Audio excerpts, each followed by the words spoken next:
Hi everyone, it's Jerry. Let's have a look at a game from the Top Chess Engine Championship Season 15 Super Final.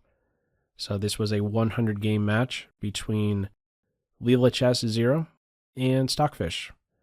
It was in early April of 2018 I first put a video out there introducing you to Leela Chess Zero. And we'll fast forward to today, late May of 2019, Leela has defeated the world's best chess engine, Stockfish. This 100 game match went in Leela's favor, 53.5 to 46.5. And boy, do they grow fast, right? I sure hope they continue to run matches like this because the games are of such high quality and so instructive, and it has a different feel to it. To me, at least, AI versus an engine is much different than engine versus engine play. That's my opinion, at least. Has that human quality to it. Anyhow, the game I'm about to share with you, Leela has white. This is a round, this was from round 36. Open Sicilian, Najdorf, English attack with bishop e3. We go deep in this one, heavy on the theory. f3, secure the bishop, and something else. What is that something else?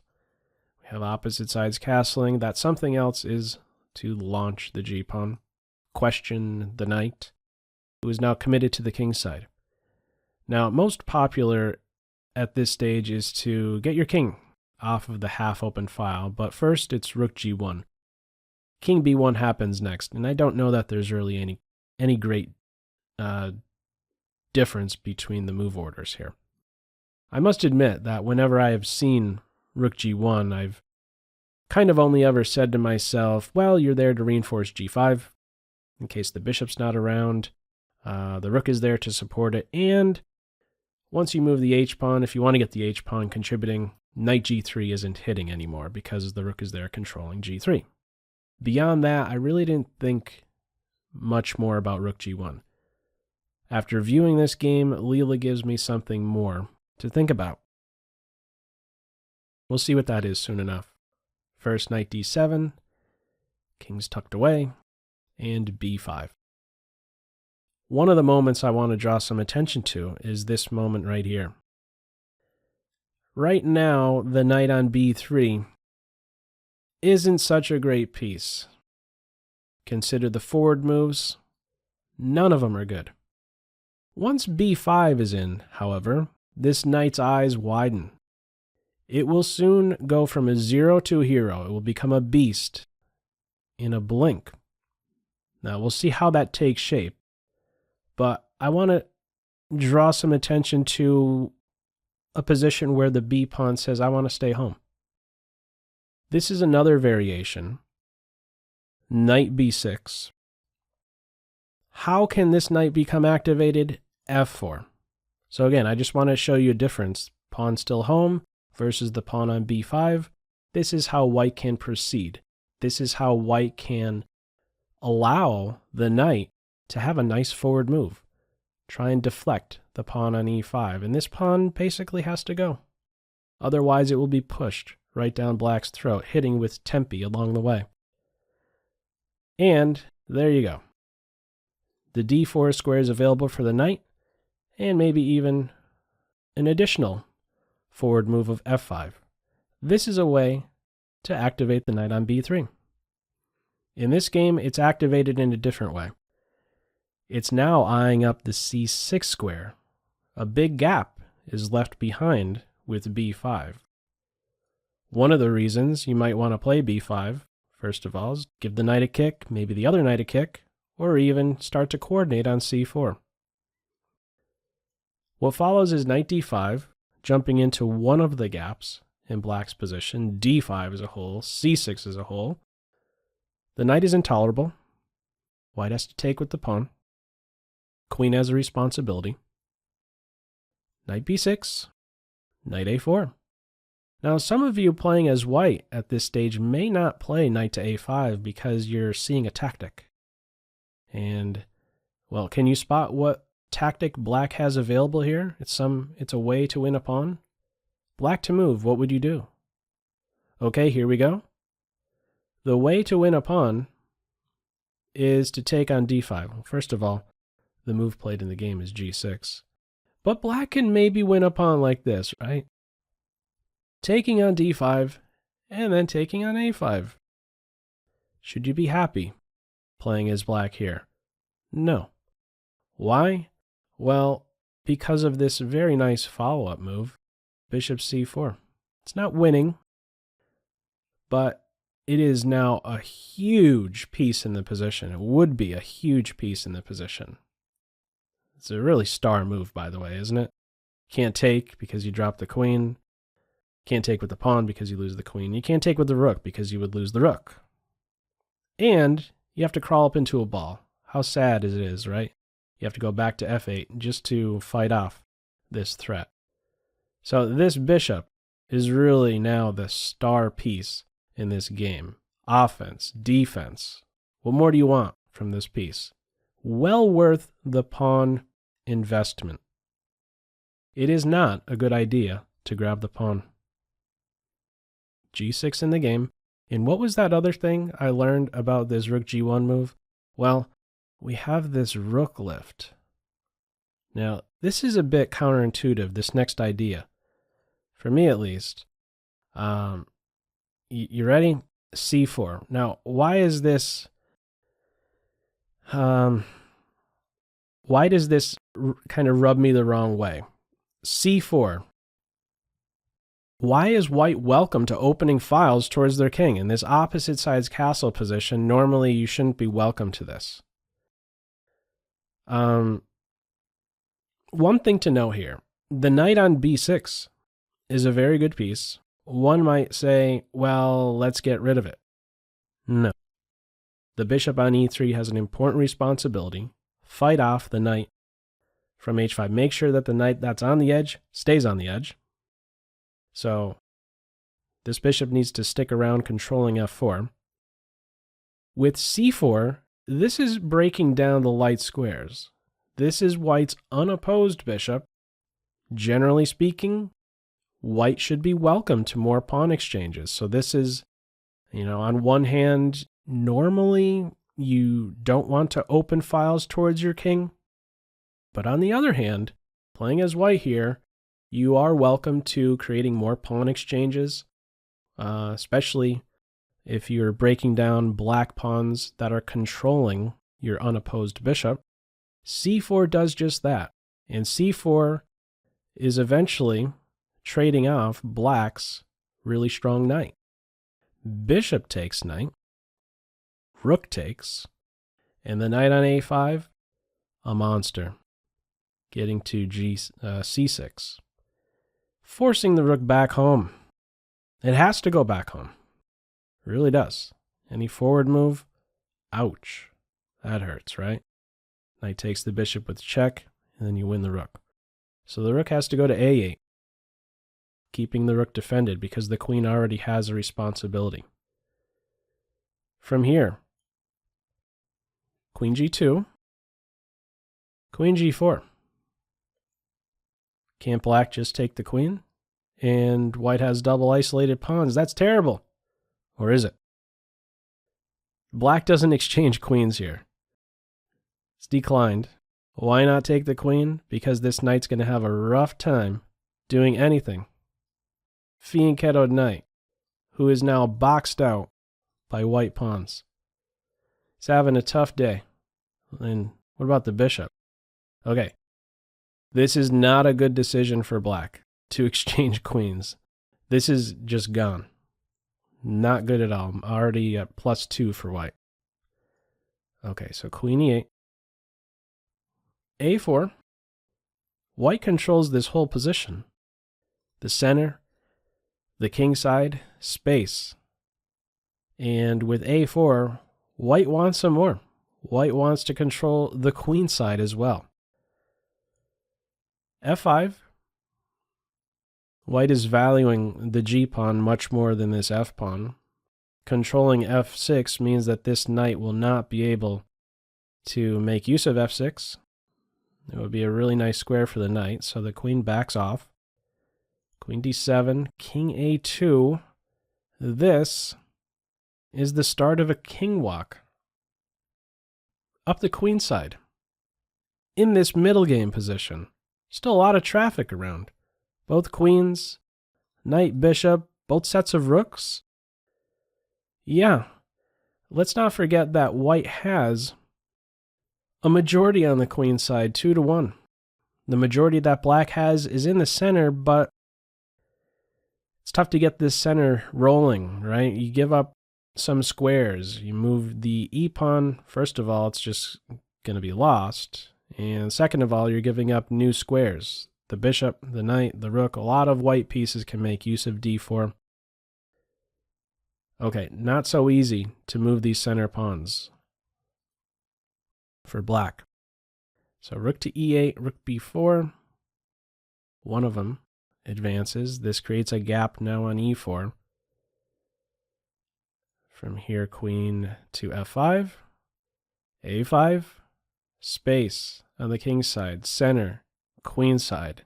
The most active piece, the only active piece for black, is the queen on f5. This knight on c6 basically controls both rooks. You know, this open file I drew some attention to, black isn't even able to make use of it. The knight on c6, important to note, controls basically both black rooks from getting to the B or C file. C file is shut down for as long as the knight can be maintained on c6, and it can. And if you can't pivot on b8, you're not going anywhere with the black rooks. You know, you can't even step up to try and coordinate on a different square like b7. The knight has those squares as well. Okay. We're at this point in the game where black has to kind of go back and forth. It's tough to find a way forward. White is controlling this key pawn break, the only pawn break really, e4. Offering a queen exchange again. This may seem even more, a bit more tempting now that the f-pawn has been advanced to f4. In that earlier position, it was still back on its home square. Can you trade queens now? It's still not a good idea if black exchanges queens because the knight is once more fianchettoed. And even though black has these two connected passed pawns, you can't move them. If you start moving them, they're going to fall. So just as an example, again, if queen trade, knight to g7, you can improve the bishop, and just to highlight, if you get rolling with one of them, here you go. Just a little bit of pressure and they're going to fall. You move this pawn, the f-pawn falls, and soon this pawn will fall. So, might be tempting. Double isolated pawns, and I have connected passers, but they go nowhere. Therefore, queen exchange is declined. A little back and forth. And eventually, no repetition, first of all. Queen g2 instead. One of the moments in this game I question is, well, suppose black goes back to this c2 square. Are we going to have a little bit more back and forth? Now, in the game, king g8 is played. If queen to c2, white can follow with queen f1, and the queen has to go, she can't stay in white's house for long. So I want to show you a pretty neat queen trap here. If the queen doesn't just race back to f5 here after queen f1, suppose king g8, she's going to be stuck, and it takes a coordinated effort. It really takes all of white's pieces in order to trap the black queen, but she will be trapped. Starting with rook e4, saying, you will not be leaving now. And now where does the queen go? There is not a safe square for the queen besides c2. And just to show you how she could eventually be trapped, I'm just making passing moves here. There really isn't anything black can be doing. First, rook c1, and then knight to b4, with next rook to d1 next, and the queen is officially, because of all of these pieces, she would be trapped. It takes a lot of work, but she's a goner. Okay, We don't have queen to c2 here, but a neat little queen trap that I found there with the help of the engine. Anyhow, bishop to e1, preventing queen c2 altogether. Knight g7, h4.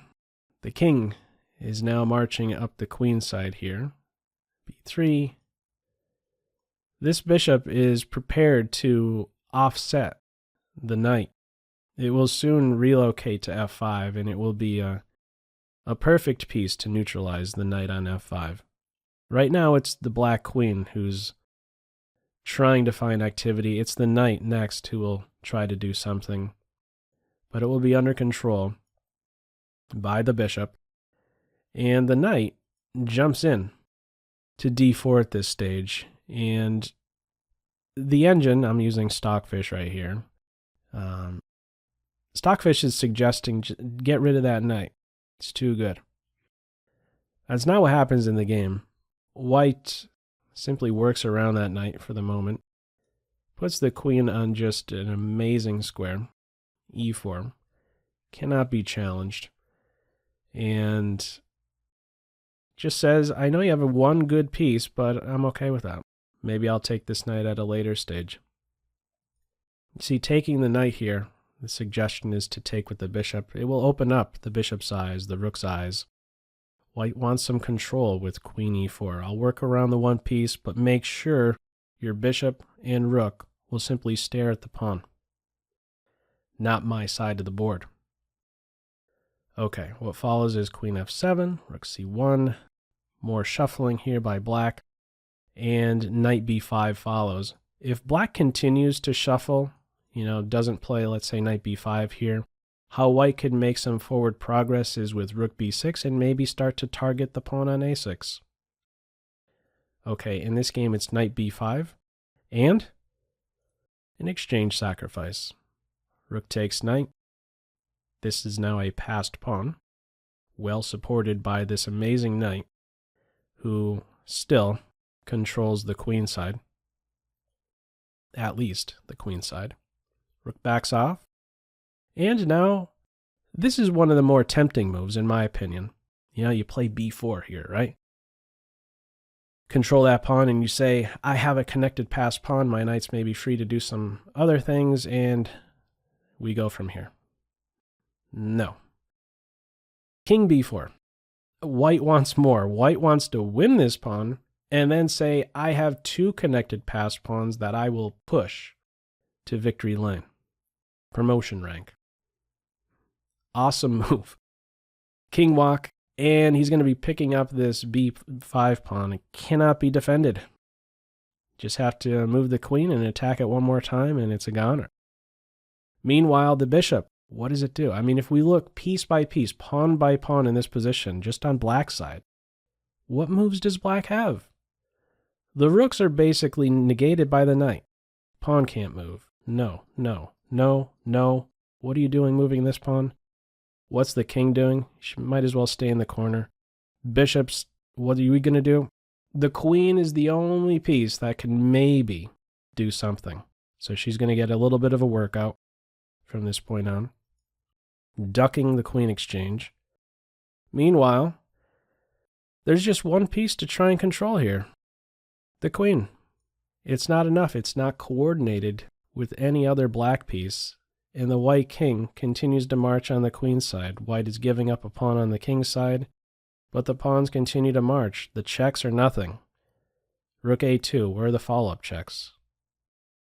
Queen b1, there's b5. You can continue to push. How awesome is this, right? It's just one piece. It is a queen. It's a big piece, but again, not coordinated with any other black piece. Easily under control. Okay, no queen a1 check in this position. What do we have? The pawns continue to march. b6 is now on. And yeah, this pawn is ready to be advanced soon. Queen a6, b7. Or excuse me, I should be saying the thread here is to eliminate the bishop and then look to advance this pawn. So the bishop takes the pawn out. Bishop takes, and at this stage, if white can exchange queens, it's going to be a goner, because the white king will find it much easier to get to the b7 square and push the pawn through. And eventually we do get to this point. Not the greatest moment in the game. Sometimes we have this, a little bit of back and forth. Tough to really wrap one's head around, at least for me at least. The queen exchanges are declined, and at this point actually accepted. I can't really put my finger on why exactly they're exchanged at this point. I can provide some, I have some idea here if they are exchanged. White can try maybe something like this, where the pawn comes, or the rook comes back over to the b file. Let's say the queen is just moving here, bishop to f2. This is one way forward. To get the rook on the b file and then get to that b8 square, this is a way forward, forcing some exchanges, and I think white will find it a little bit easier to sneak in with the king and queen with the rook on b8 like this. Okay, in this game we have a queen exchange, and not too many moves from now. This one's just a goner. Picking up the d-pawn, this is now a second passer for white. And in this final position, that white knight remains an absolute beast. King2 G7 is in fact the final move here. This game ends at this stage in white's favor. If it did continue, yeah, you could just push through straight away, and you have to take the queen, of course. Too much material. White will go on to win. Probably mop up all black pawns, and yeah, mate is not long off from this position. But it kicks off with that strong knight on c6. This is, in the final position, the knight is on e4, but it really paved the way. The knight on c6 paved the way for this little king walk on the queen side. Just an amazing piece, an exchange sacrifice, and it's not every day you see the king walk out of a Sicilian Najdorf on the queen side with the queens present. A really cool one, at least in my opinion. Anyhow, as usual, feel free to leave any feedback to this video in the comment section below. I hope you enjoyed it and maybe took a thing or two away. That's all for now. Take care.